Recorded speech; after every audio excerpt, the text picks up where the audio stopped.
Was kostet eine Weltreise? Das ist die wohl am meisten gestellte Frage zu diesem Thema überhaupt. Und wir sind jetzt seit einem Jahr unterwegs. Wir waren in 15 Ländern in Mittel- und Südamerika und in Südostasien und wir haben auf den Euro genau alles dokumentiert. Und unsere Kosten zeigen wir dir in diesem Video. Wir sind selbst gespannt und let's go!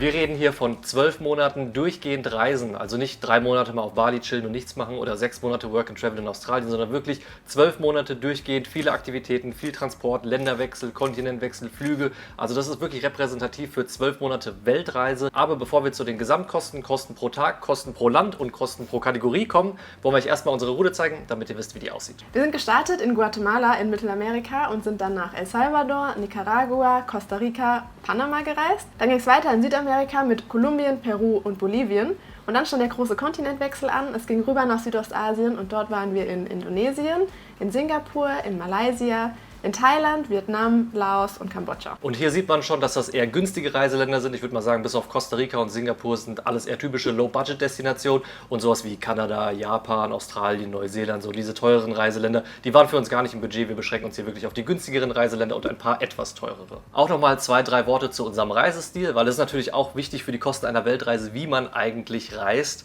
Ich würde sagen, wir sind schon noch typische Backpacker, so wie man das kennt. Einfacher Reisestil mit Rucksack. Aber wir gönnen uns an der einen oder anderen Stelle auch mal, also wir sind jetzt nicht ultra low budget und nehmen immer nur die günstigsten Unterkünfte oder nur Streetfood oder kochen die ganze Zeit selber.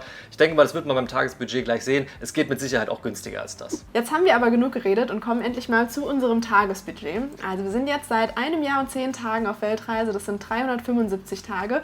Und in diesen 375 Tagen haben wir im Schnitt 38,32 € pro Person ausgegeben. Das sind 1.150 € im Monat pro Person.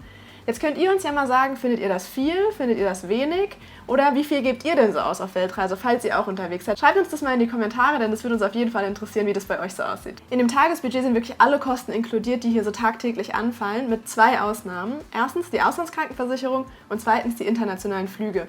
Denn wenn wir zum Beispiel von Deutschland nach Guatemala fliegen und dafür 500 € oder so bezahlen, dann rechnen wir das ja nicht dem Land Guatemala zu. Das würde ja das Tagesbudget extrem verzerren. Deswegen haben wir das Ganze exkludiert. Darauf kommen wir aber nochmal am Ende zu sprechen, wenn wir euch die Gesamtkosten unserer Weltreise zeigen. Dann kommen wir jetzt mal zum Tagesbudget pro Land. Ich denke mal, das ist relativ interessant zu sehen, wie viel wir in welchem Land ausgegeben haben, weil es natürlich auch sehr vergleichbar ist, weil wir den gleichen Reisestil haben. Und wir starten von günstig nach teuer, müssen es aber ein bisschen ablesen, weil wir wissen es nicht auswendig. Und wir starten in Laos, das günstigste Land unserer Weltreise. Da waren wir 41 Tage und haben 30,50 € pro Tag ausgegeben. Das zweitgünstigste Land war Bolivien, da waren wir 36 Tage und haben 34 € pro Tag ausgegeben. Dann kommt Vietnam, da waren wir 26 Tage und haben 34,50 € pro Person pro Tag ausgegeben. Als nächstes kommt Thailand, da waren wir 48 Tage lang und haben 35 € pro Tag ausgegeben. Dann kommt jetzt Kolumbien, da waren wir 17 Tage und haben auch 35 € pro Tag ausgegeben. Als nächstes kommt Malaysia, da waren wir 22 Tage und haben 36,50 € pro Tag ausgegeben. Dann Nicaragua, da waren wir 31 Tage und haben 37 € pro Person pro Tag ausgegeben. In Indonesien waren wir 39 Tage lang und haben 37,70 € pro Tag ausgegeben. Dann El Salvador, 8 Tage, 38 € pro Tag. Panama, 6 Tage, 39 € pro Tag. Guatemala, 43 Tage, 40 € pro Tag. In Singapur waren wir nur 3 Tage, weil es teurer ist und haben auch 40 € pro Tag ausgegeben. Dann kommen wir jetzt zu einer großen Überraschung von uns. Peru, 25 Tage, 47 €, also ziemlich teuer, lag natürlich zum einen am Machu Picchu und auch einem Inlandsflug. Das geht mit Sicherheit günstiger.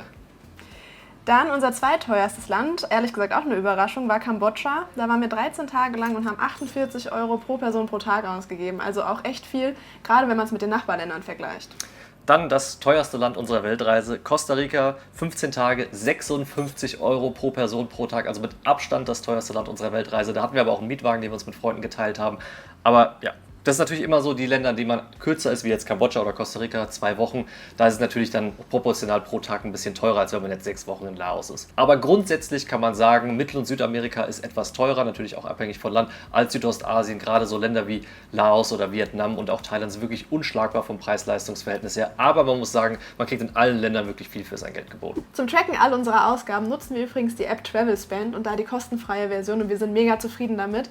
Da kann man sein Gesamtbudget sehen, sein Tagesbudget, man kann die Kosten in verschiedene Kategorien eintragen, immer in der Landeswährung, das wird dann automatisch umgerechnet. Also das ist wirklich sehr praktisch und würden wir auf jeden Fall auch jedem empfehlen, der eine Langzeitreise macht, auf jeden Fall seine Finanzen im Blick zu behalten.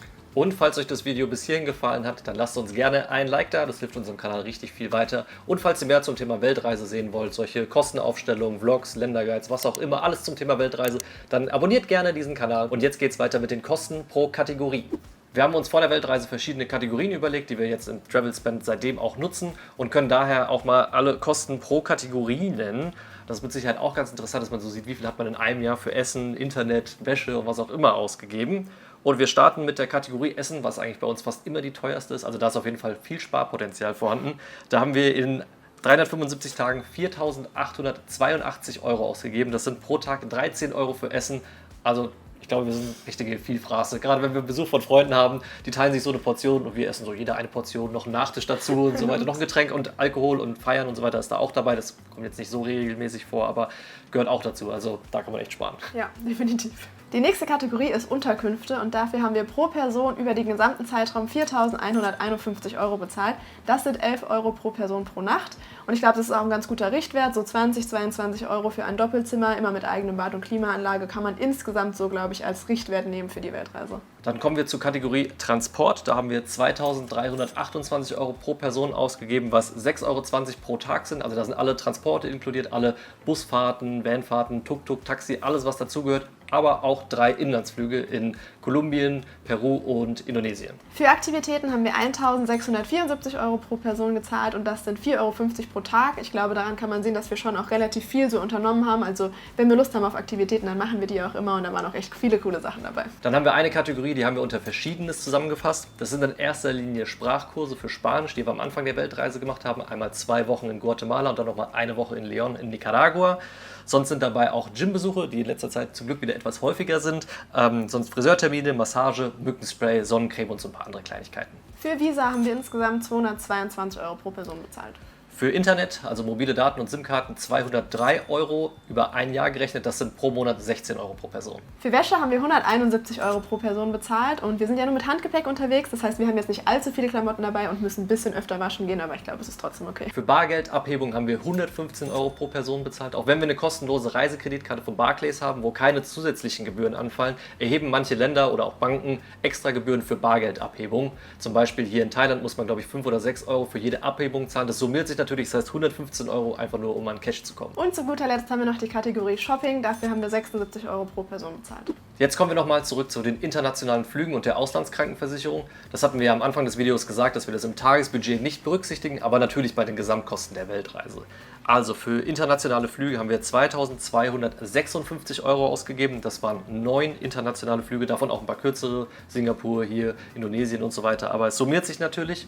Dann für die Auslandskrankenversicherung 420 Euro für ein Jahr pro Person bei Young Travelers. Checkt den Link in der Videobeschreibung ab, können wir auf jeden Fall weiterempfehlen.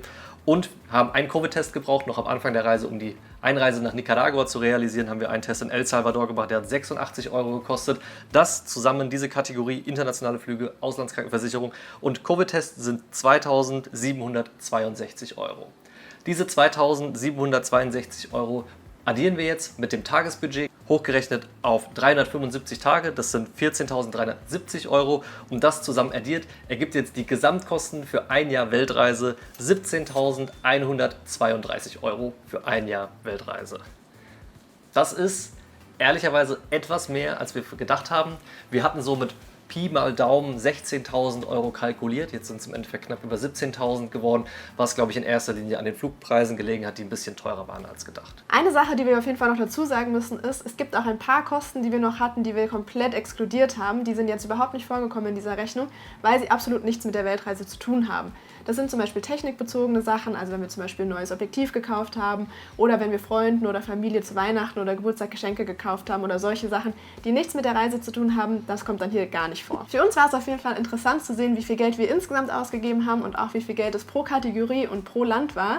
Und uns würde mal interessieren, was ihr dazu sagt. Findet ihr 17.000 Euro für etwas über ein Jahr Weltreise viel oder findet ihr das wenig? Schreibt es mal in die Kommentare, das würde uns wirklich interessieren. Und ja, wir sind auf jeden Fall dankbar, dass wir diese Chance hatten, das hier wahrnehmen zu können. Wir würden sagen, es war sehr, sehr gut investiertes Geld. Und ja, die Reise ist ja auch noch nicht vorbei. Wir sind jetzt zwar seit einem Jahr unterwegs, aber es geht noch weiter. Und wir sehen uns dann im nächsten Video auf den Philippinen wieder. Bis dahin. Ciao, ciao.